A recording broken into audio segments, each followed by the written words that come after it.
Welcome to our commentary on the Yoga Sutras based on your true self and recognition of your true nature, your primordial self, which is the original intentionality of yoga to help point you back.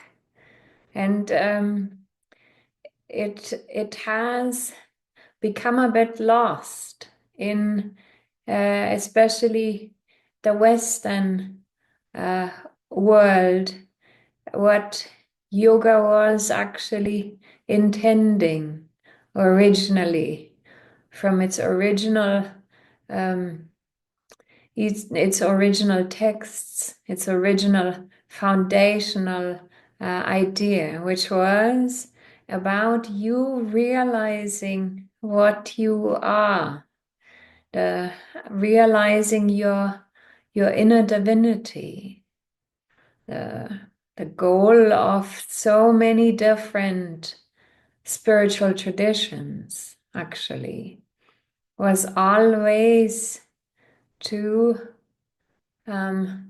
reverse this process of false identification, to stop identifying as the separate self. And there's such a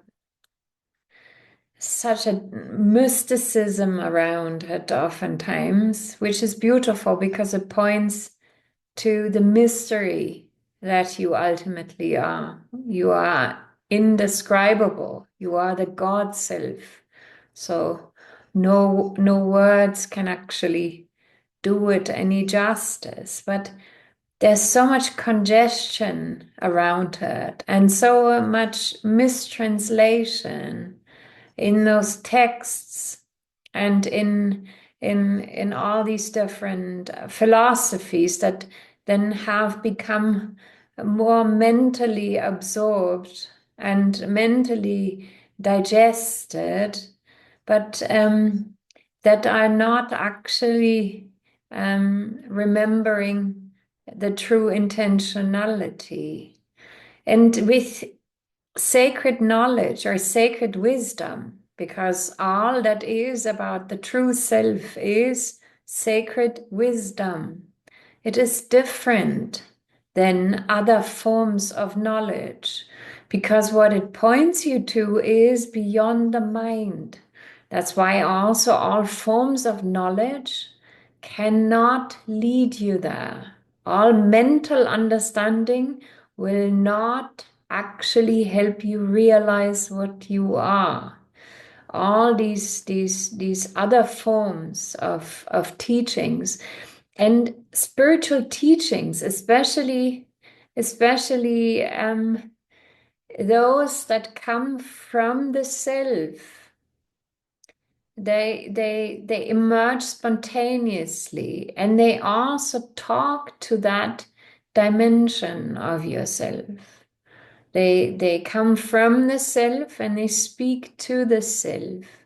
And so there's much more to it than just words. And it's also not energetic only. It isn't, then oftentimes when it gets more subtle, we think of an energy that is then transmitted. But the self is beyond all appearances. So anything that is changing, that includes energy. And you are beyond all appearances and all forms. And this sutra that I want to talk to you today is 210. And what he talks about and has talked about in the previous sutras. And if you want, you can watch these videos if you haven't done before. He's talking about ignorance, that fundamental veil that we all have. And that's a big one too. You will have that veil until you discover what lies beyond the mind, until you are actually getting in touch with being, or until you're actually getting in touch with awareness, until you start witnessing. There is no other way. All other ways that you have tried and practiced and examined and explored and experienced, and they are not, they're not actually allowing you to glimpse what you truly are.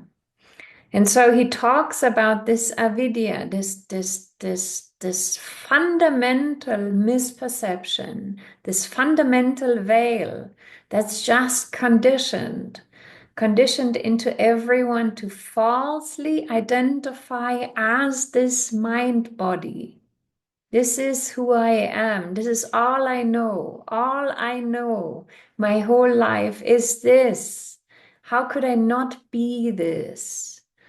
And so these teachings and these sacred teachings and true teachings, they always point you back towards actually coming into touch with remembering what you are, remembering your true nature, allowing you to rest as being, as awareness. And so from this ignorance, these other afflictions, these other problems all actually germinate. That's what he talked about in the previous sutras. So there are these 5 kleshas, these 5 things that actually hurt us, meaning they all cause suffering. The suffering is always caused by identifying as this subjective stance, identifying as this mind body. And so from it come all forms of egotism, selfishness, come all forms of aversion and all forms of desire. It is always then the separate self sees itself in contrast to.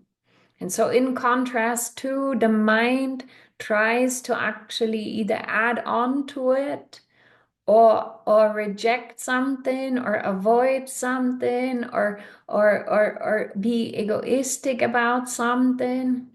And also the last one has this, for all of you that are on this spiritual awakening path, that has this fear of dying. Because the mind already actually knows that your true nature is not the mind, is beyond the mind. And so there is this intrinsic resistance, intrinsic fear actually. And the more awake you are, and the more you have learned to discriminate between what you are and what you are not, and the more realized you are, the more you are actually standing as this awareness. And you see a lot of resistance happening, actually. A lot of resisting. It is what happens to me when I let go of this stance, of this, and it is what it is just this idea of self. What happens to me if I let go of this separate self, of this idea, or this continuous dance? I would love to actually come in contact with my divinity, but then I want to return to this. And in the same way, I just want a little bit. Like I want a little bit of chocolate. I want a little bit of divinity. I want a little bit of this. I want to tap my toe into it. But I don't want to actually realize. And that's also okay. Not everyone will want to realize the self. But often there's not a clarity around it. There's some form of inner wish. But the clarity also has to be there, what that then implies. And it implies going beyond the separate self, dropping the idea of the separate self. And so in this sutra, in 210, like this also Patanjali talks about it already now in the second chapter, actually again. And he took a lot of sutras just to explain these different things that come out of this false understanding of self.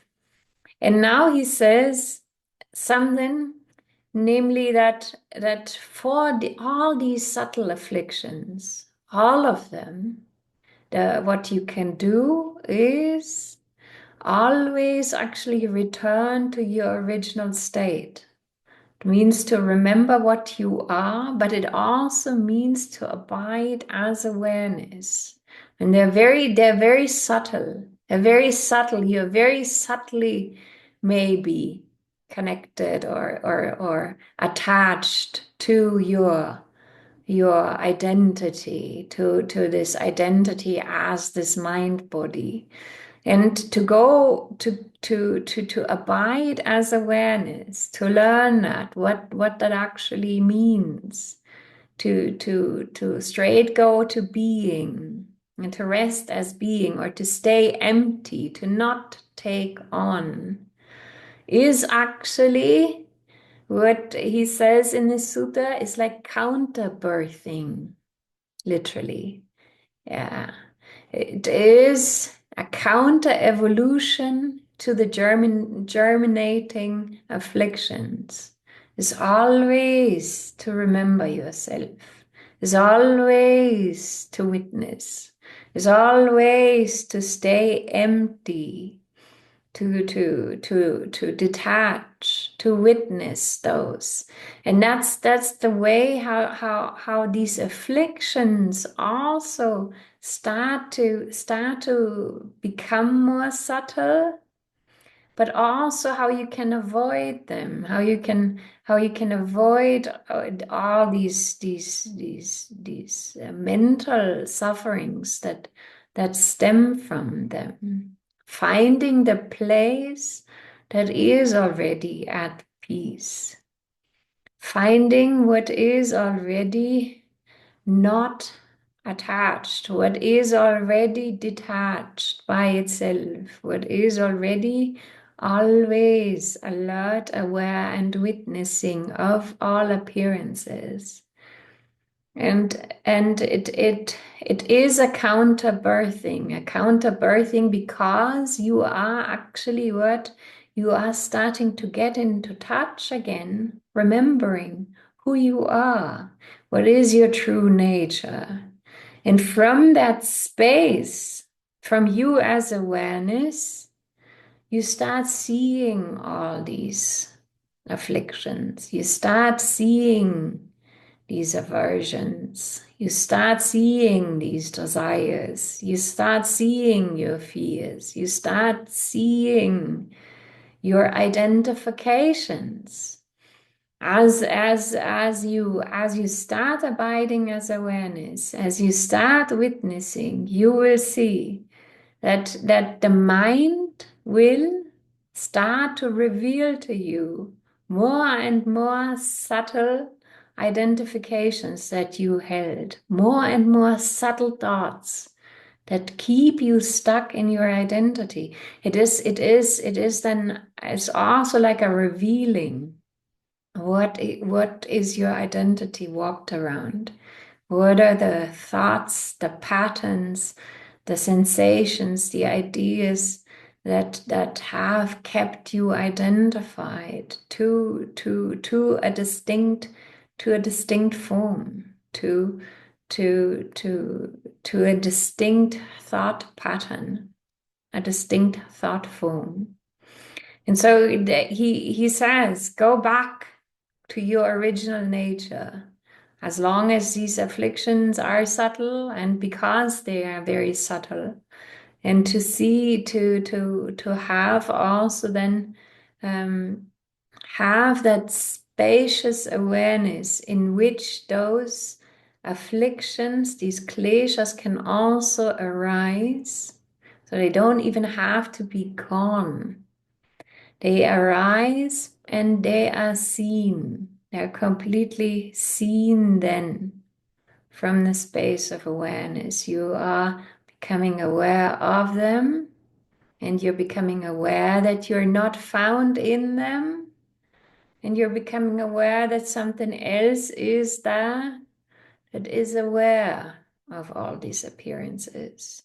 And that's the counter evolution to the most intrinsic delusion of humanity, avidya, the ignorance of your true nature, the ignorance of what you are in truth.